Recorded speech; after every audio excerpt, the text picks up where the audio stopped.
Meus amados, a graça e a paz do Senhor Jesus com vocês, e que o Espírito Santo tome a vida de cada um aqui nesta noite.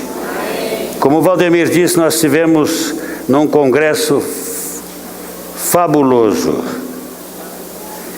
muito bom mesmo. Tivemos 1.500 pessoas neste congresso em Águas de Lindóia. Fiquei encantado com Águas de Lindóia, não é? Até me aconselharam a comprar uma casa lá, mas eu não vou para Águas de Lindóia, porque se eu for para lá eu vou viver mais 200 anos. Não é? Porque Águas de Lindóia você não sabe nem que dia está. Atravessa a rua sem preocupação. É uma cidade pequena, mas bonita, tem 15 mil habitantes. Romildo lá é que deve morar, sabe? Mas não vá para lá não. Mas foi uma bênção estarmos naquele congresso. Nós tivemos oradores americanos, alemães, tivemos judeus, cantores judeus e brasileiros também. Aquele congresso marcou pela singeleza dele. É gente que não mostra cacife nenhum, mas quando fala, fala com o poder de Deus. É muito impressionante a chamada da meia-noite, que foi fundada por Vimalgo há muitos anos atrás. E ela tem vários países do mundo. E eles estão trabalhando muito em escatologia, porque eles estão sentindo que o tempo se aproxima aceleradamente. Levamos o Tiago conosco, levamos o Júnior, que foi uma bênção. Júnior é um chofer tremendo, não é? Além disso, é muito bom de viajar com ele. Parabéns, Júnior. E o Tiago também. O Tiago, descobri uma coisa sobre o Tiago, ele é muito sistemático.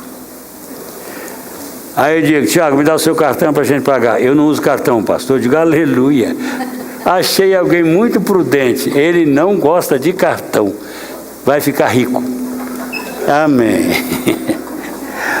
Queridos, há verdades na doutrina cristã que nós sempre precisamos voltar a elas, porque a nossa vivência, as nossas lutas, às vezes, nos distanciam das doutrinas espirituais, principalmente daquelas que são de fundamento.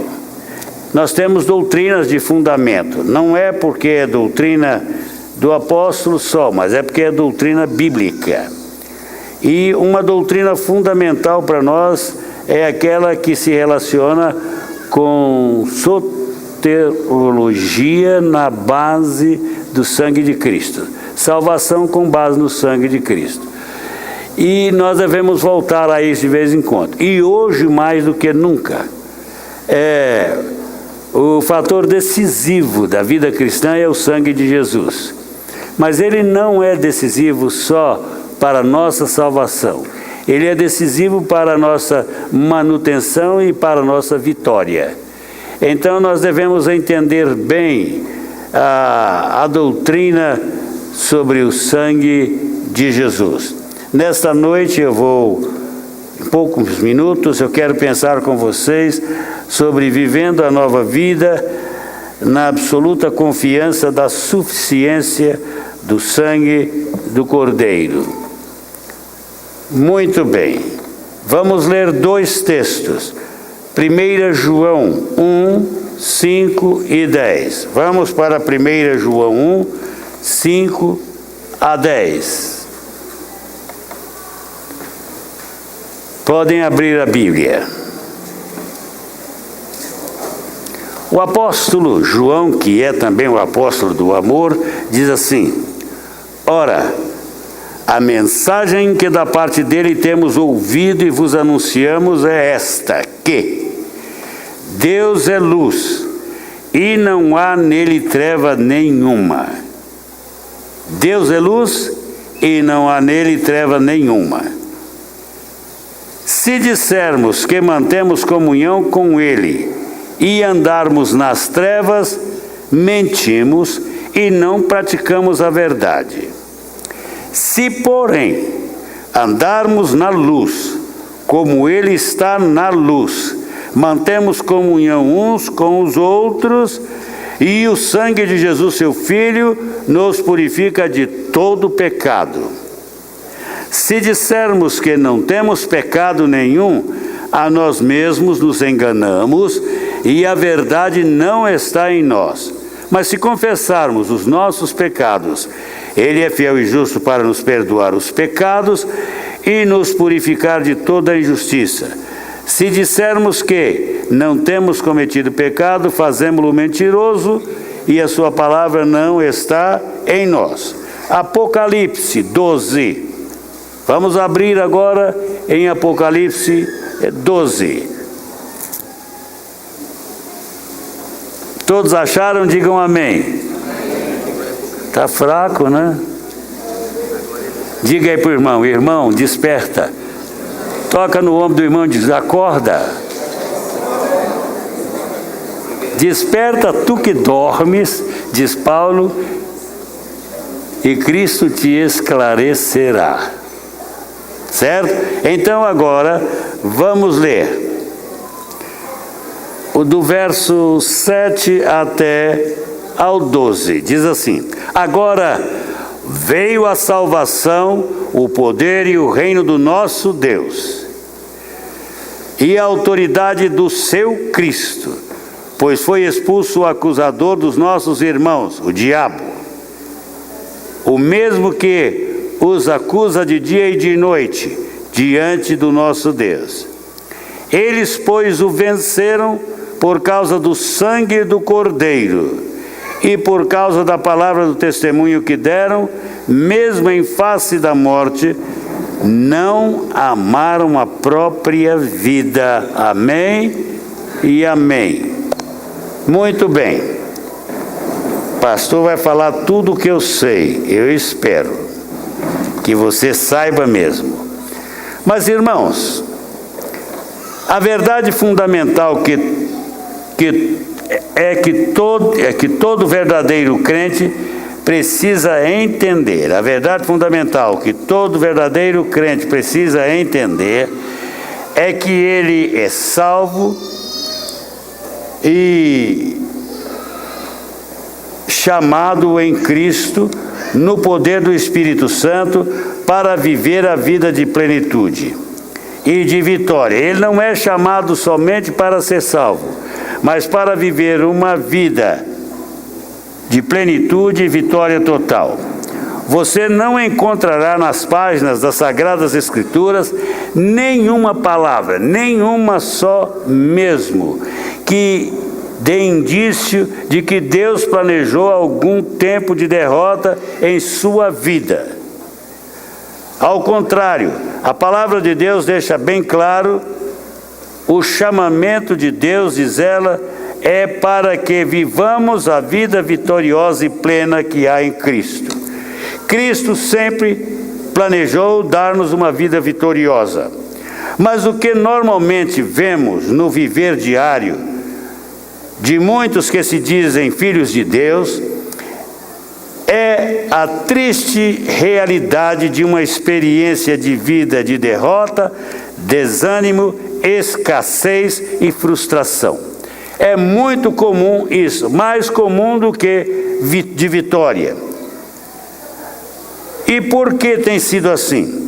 Porque o nosso inimigo tem levado tanta vantagem sobre a grande maioria dos servos do Senhor, impondo sobre eles uma vida de derrota, frustração e falta de significado. Por quê? Por que isso acontece? Porque o diabo leva tanta vantagem. A gente fala com mas o diabo, sempre ele leva uma vantagenzinha. E por quê? Eu creio que é porque a maioria de nós não foi o suficientemente instruída na palavra quanto aos recursos que Deus tem planejado para conduzir-nos à vitória contra o inimigo. Vivemos numa santa ignorância. Por exemplo, quando eu era um crente muito jovem, eu tinha uma vontade de ser um crente vitorioso, e eu morria de inveja quando eu via eu pensava que todo crente velho era vitorioso, eu ficava até com inveja dos crentes velhos. Mas aí eu tive uma decepção danada, que eu descobri que os crentes velhos tinham tantas derrotas quanto os novos. O problema não era de ser novo ou velho, o problema era de entender os recursos divinos para nos dar sempre a vitória. Outros crentes têm perdido o seu foco completamente a respeito daquele que é o verdadeiro fundamento da sua fé, ou de tudo aquilo que são fundamentais na sua fé. Eles jamais foram informados a respeito de manter uma vida santa, pura, vitoriosa. Eles vivem na prática do pecado. E João diz que a nossa vivência na prática do pecado revela uma coisa muito triste. Revela que nós ainda não conhecemos a Deus e não temos Deus. Então, irmãos, a prática do pecado é o principal fator que mantém o crente na vida de profunda escravidão ao diabo. O que um crente em Cristo precisa saber fundamentalmente a respeito do sangue de Jesus, não é só que o sangue purifica, que o sangue abre as portas dos céus para nós, que o sangue nos limpa de todo o pecado, que através do sangue nós somos justificados, não é?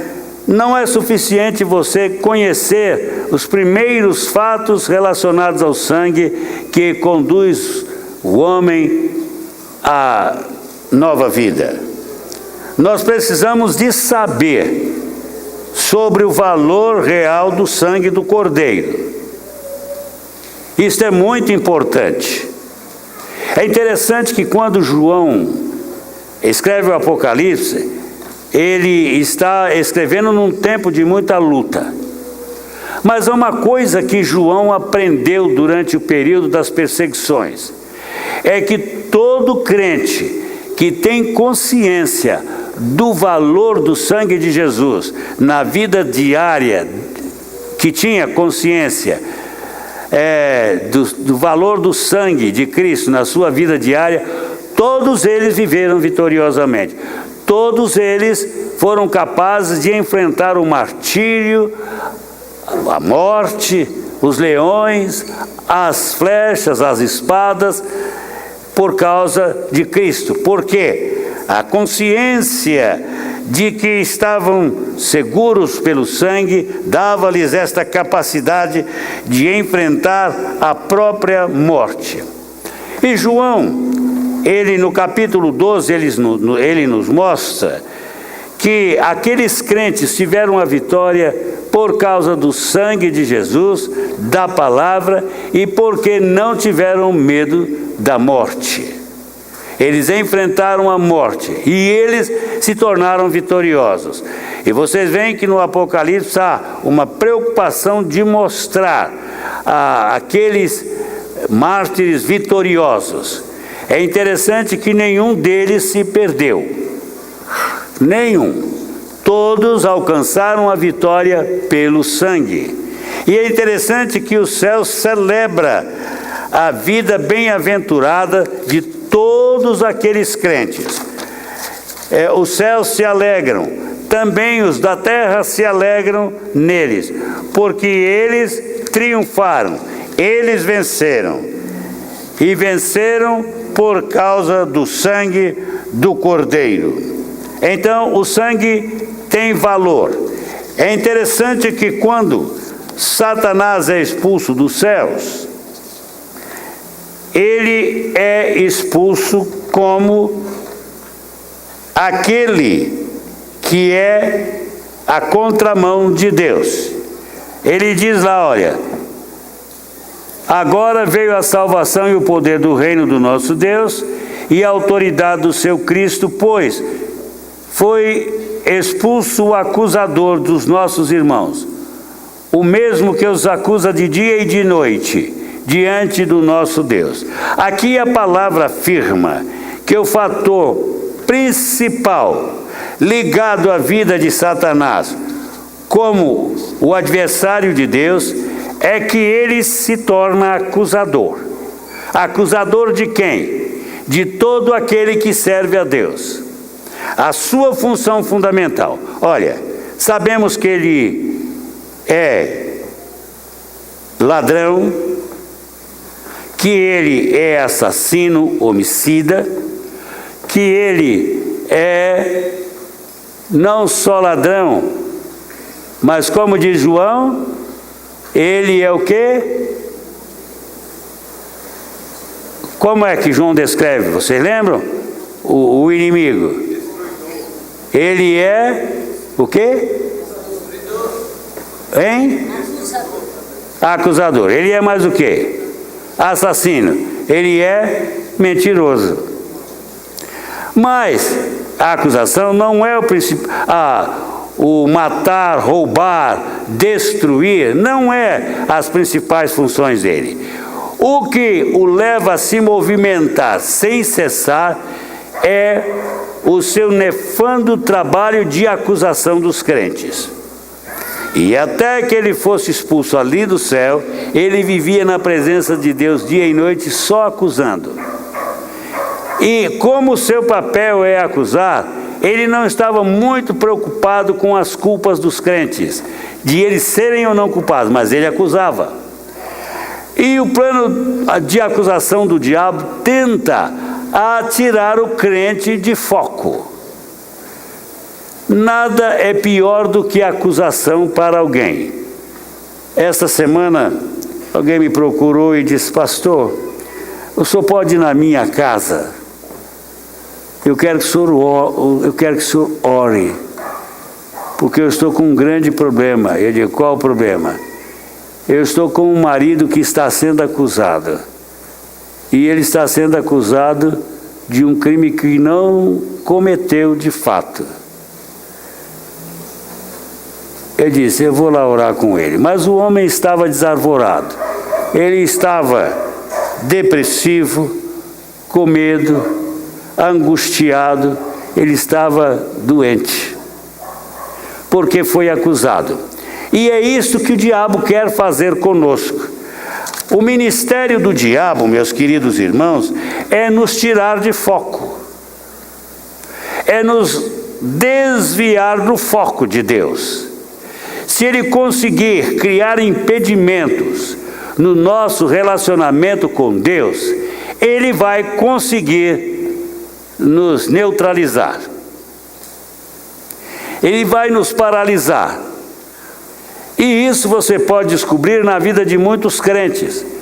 Quando o crente se sente acusado, não há nada que o anime. Quando ele está debaixo de acusação e que ele está neutralizado pelo diabo, ele assume a culpa. Ele assume a culpa e não sabe o que fazer. E nada pior do que uma vida de culpa.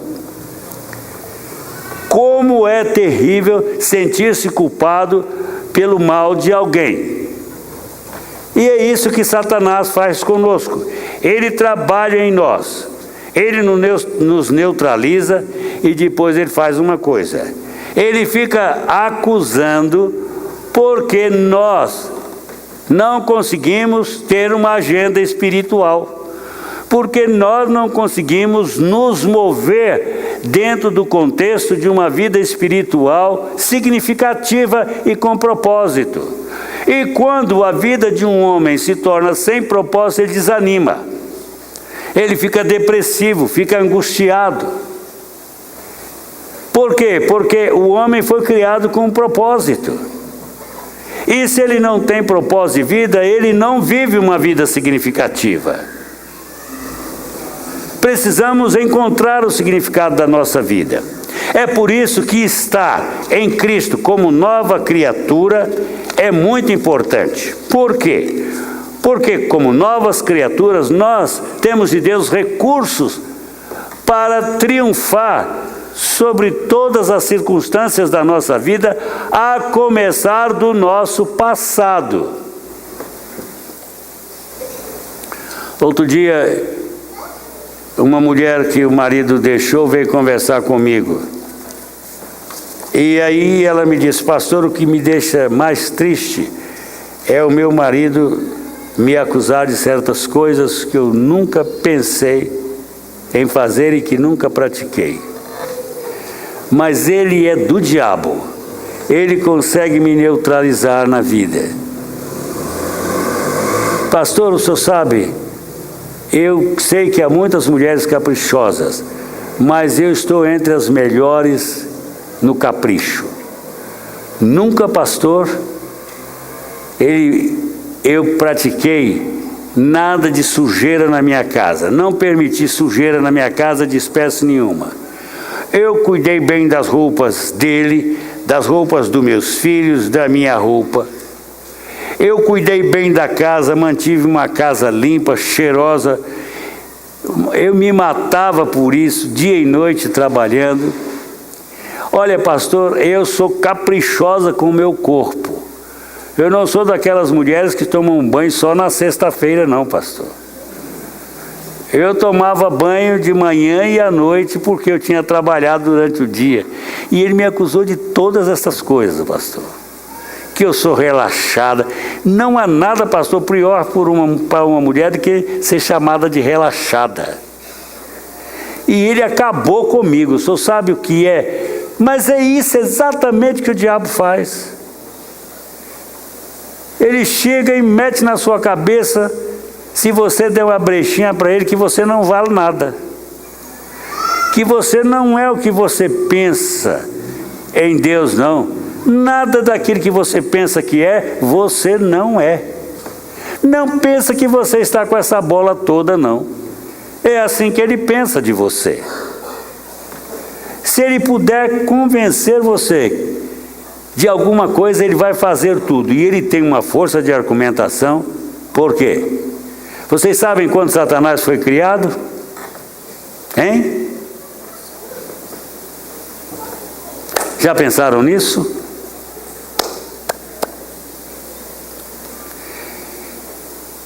Ele foi criado muito cedo na história, se nós formos analisar a eternidade a partir do tempo que nós vivemos nele. Ele é muito antigo. Ele existe antes de todas as coisas criadas aqui na terra.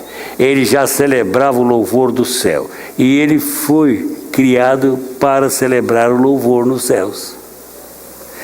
E ele é muito velho. Ele é uma serpente muito antiga. E ele é um excelente psicólogo.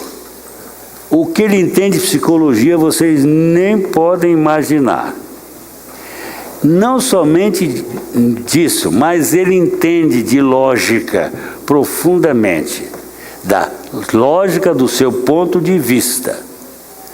E ele trabalha com todos os instrumentos de convenção. Não precisa pensar que ele é obsoleto, porque ele não é obsoleto. E uma coisa que eu digo a vocês, ele não tem rabo. Diga para o irmão aí, irmão, essa história de rabo do diabo foi inventado por tolo, porque ele não tem rabo, não. Ele não tem chifre, ele não é nem vermelho.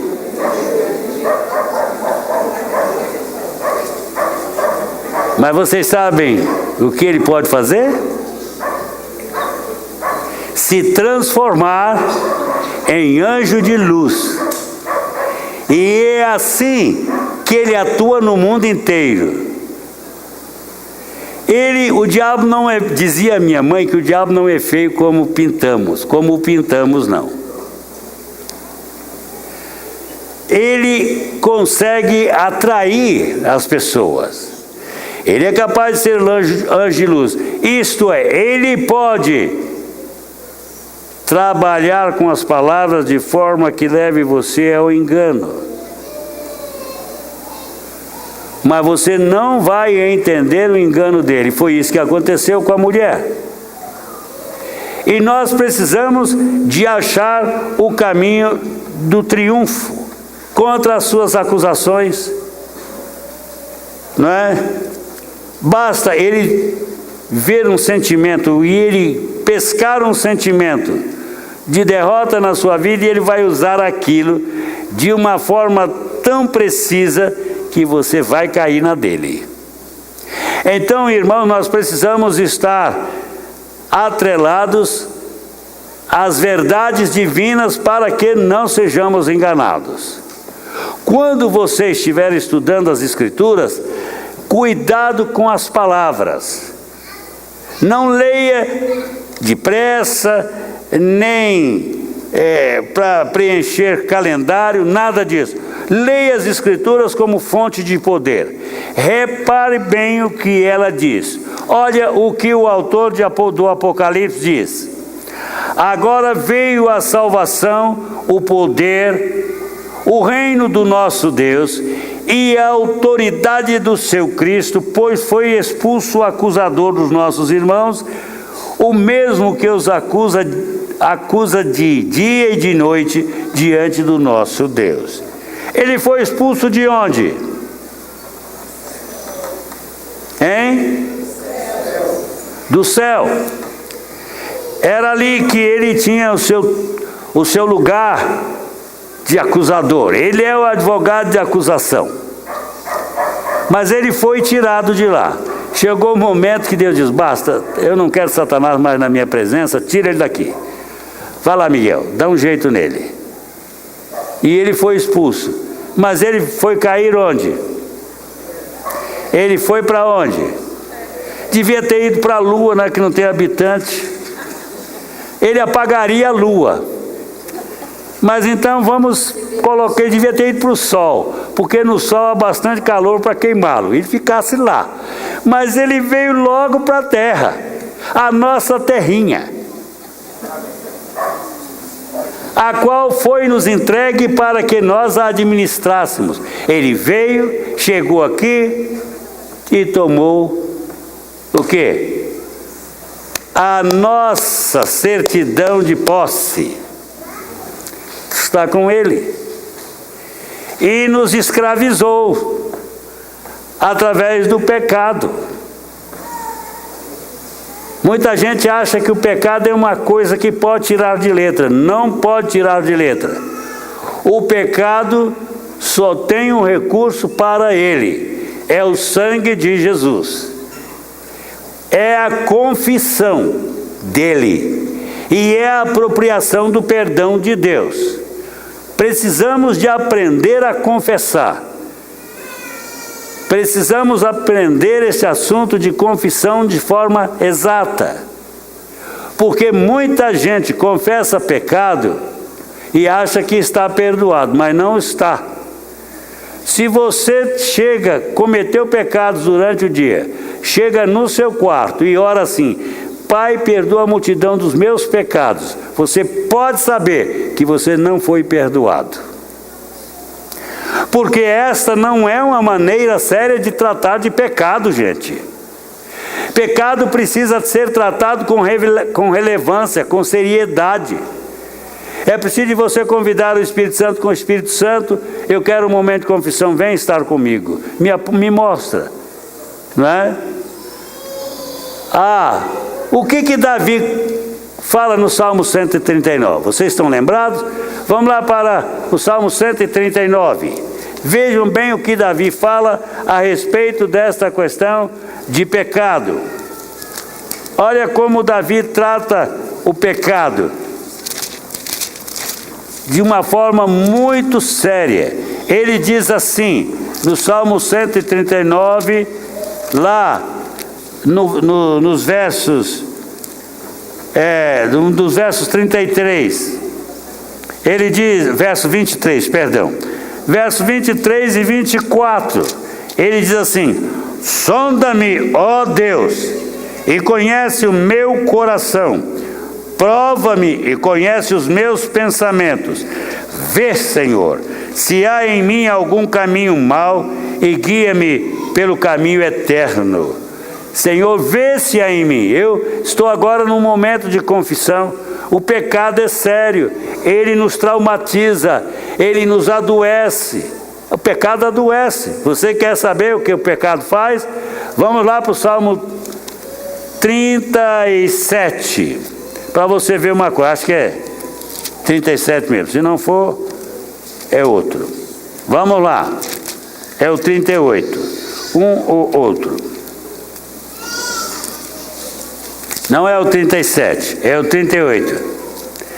Davi diz assim: não me repreendas, Senhor, na tua ira, nem me castigues no teu furor. Cravam-se em mim as tuas setas, e a tua mão recai sobre mim. Não há parte sã na minha carne, por causa da tua indignação. Não há saúde nos meus ossos, por causa do meu pecado, que se eleva acima da minha cabeça. As minhas iniquidades, como fardos pesados, excedem as minhas forças. Tornam-se infectas e purulentas as minhas chagas, por causa da minha loucura. Sinto-me encurvado e sobremodo abatido, ando de luto o dia todo, ardem-me os lombos, e não há parte sã na minha carne. Estou aflito e muito quebrantado, dou gemidos por efeito do meu desassossego, do desassossego do meu coração. Na tua presença, Senhor, estão os meus desejos todos e a minha ansiedade. Não te oculta, bate-me excitado o coração, falta-me as forças e a luz dos meus olhos, essa já não está comigo. Os meus amigos e companheiros se afastam da minha praga, e os meus parentes ficam longe de mim. Olha a situação do Davi, uma situação de calamidade total. Ele está doente, o seu coração está doente, ele tem taquicardia, ele tem pressão alta, ele tem uma vida doente, os seus ossos estão doentes. Ossos não ficam doentes, não é só por causa de osteoporose, não. É por causa do pecado. Certo? O pecado é um fator adoecedor, meus irmãos. E é o único fator que pode cortar a nossa comunhão com Deus. E é também o único fator que dá direito ao diabo de manipular a nossa vida como ele quer manipular. Como ele deseja manipular. Porque se você está em pecado, você não tem o respaldo de Deus. Então a sua vida cristã, sua vida espiritual está em aberto. Por isso, irmãos, neste dia, vamos aprender alguma coisa, vamos aprender a tratar do pecado nas nossas vidas com seriedade. E vamos aprender a usar o valor do sangue de Cristo para a nossa purificação, para a nossa santidade, para a nossa vida integrada na comunhão com Deus. Porque se não andarmos assim, nós vamos ter muitos problemas na nossa vida cristã. A nossa comunhão sempre deixará a desejar. Nós não vamos encontrar plenitude nem alegria. E uma coisa, e isso nos traz tormento, nos joga numa vida sem significado, sem propósito. Não pense que o pecado é brincadeira, porque não, ele é tão sério que ele pode cortar toda a nossa possibilidade de relacionamento com Deus. Precisamos sempre tomar consciência disso. Precisamos saber o que fazer. Essas confissões, irmãos, apressadas que nós fazemos, não nos ajudam muito não, nada. É apenas por nunca ore confessando pecado por desencargo de consciência. O pecado, ele pode ferir ao nosso irmão, pode ferir a Deus, pode ferir o nosso cônjuge, pode ferir as outras pessoas. E estes pecados, através dos quais nós ferimos a Deus, ao nosso próximo, aos nossos familiares, à nossa igreja, estes pecados precisam ser tratados com seriedade. Não pense, Daniel, que se o senhor ferir a Carla e confessar a Deus, está resolvido. Não está não, meu filho. Infelizmente não está. Não adianta você fazer 30 confissões durante o mês. Você tem que resolver o problema. Mas você tem que resolver o problema do seu pecado com ela.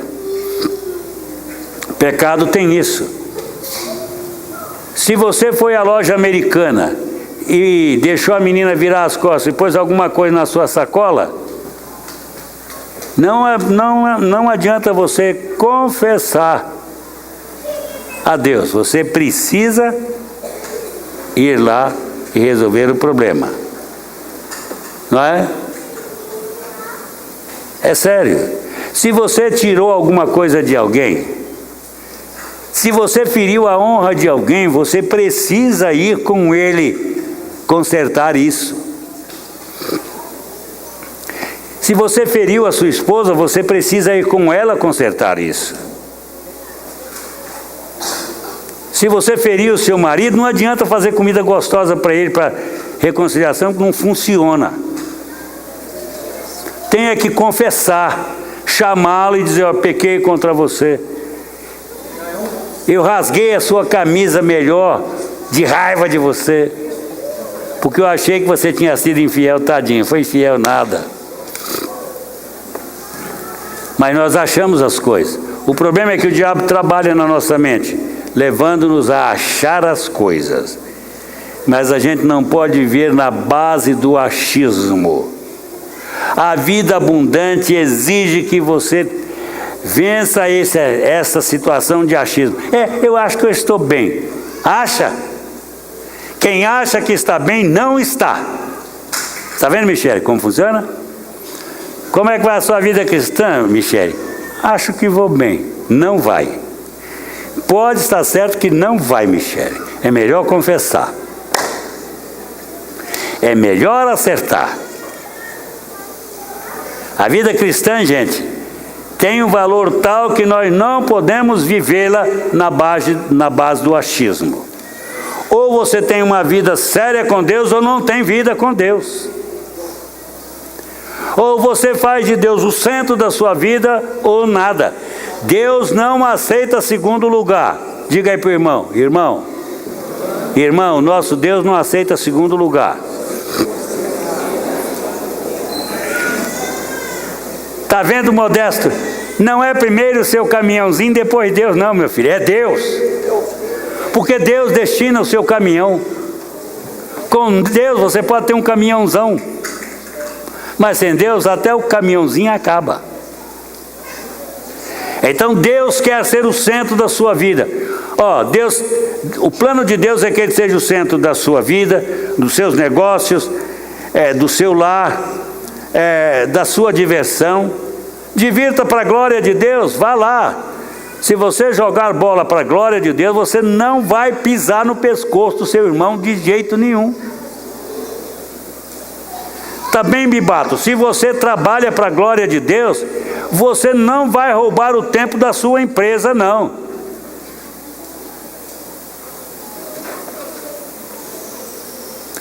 Alguém me perguntou assim: pastor, quem o senhor não contrataria para trabalhar na sua empresa? Eu digo: fumante. Mas por que não, pastor? Porque fumante perde tempo.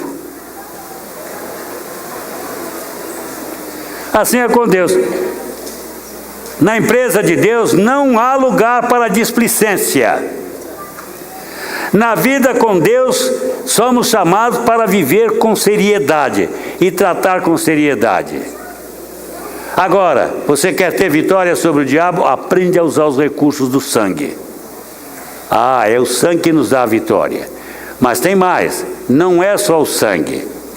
Vamos ver mais o que é preciso? O sangue é suficiente para tudo. Contudo, os crentes, vivendo o tempo de Apocalipse, eles tinham mais.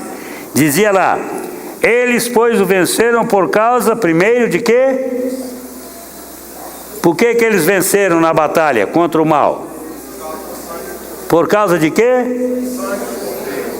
Vamos dizer juntos: por causa do sangue do Cordeiro. Por que eles venceram o mal?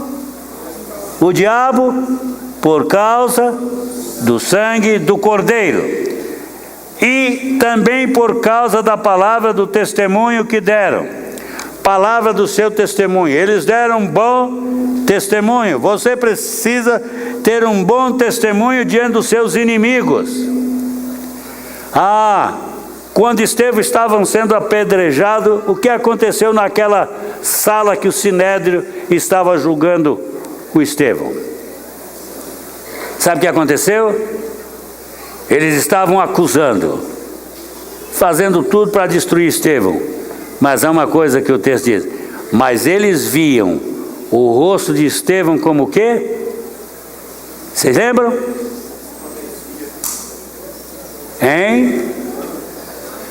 Viam o rosto de Estevão como o rosto de um anjo. Ele estava sendo destruído. Foi para o apedrejamento. O que Estevão teve? Procedimento de Cristo. Na hora do apedrejamento, ele declarou: Senhor, perdoa-lhes, porque eles não sabem o que estão fazendo. Ele administrou perdão para os inimigos.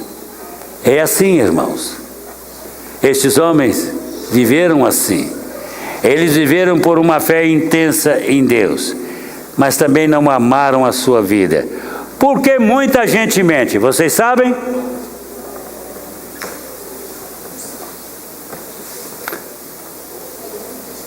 O que é isso aqui? Que eu estou segurando. Como chama? Isso prova que eu estou com pelanca, né? Para salvar a própria pele.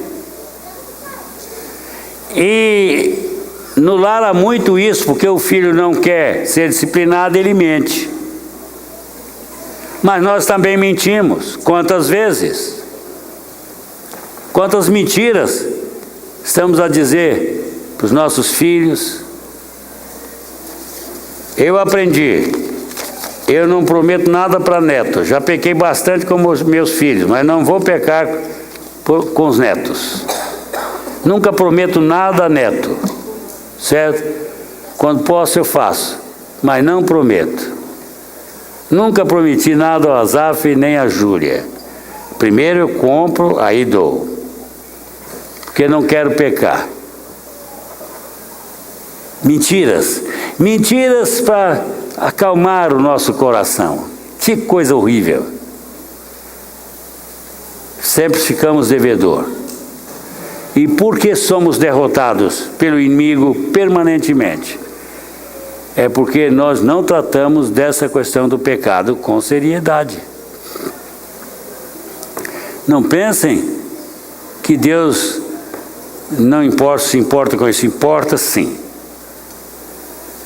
Deus quer dar o melhor para as nossas vidas, mas às vezes Ele não pode dar porque nós não temos condições de receber.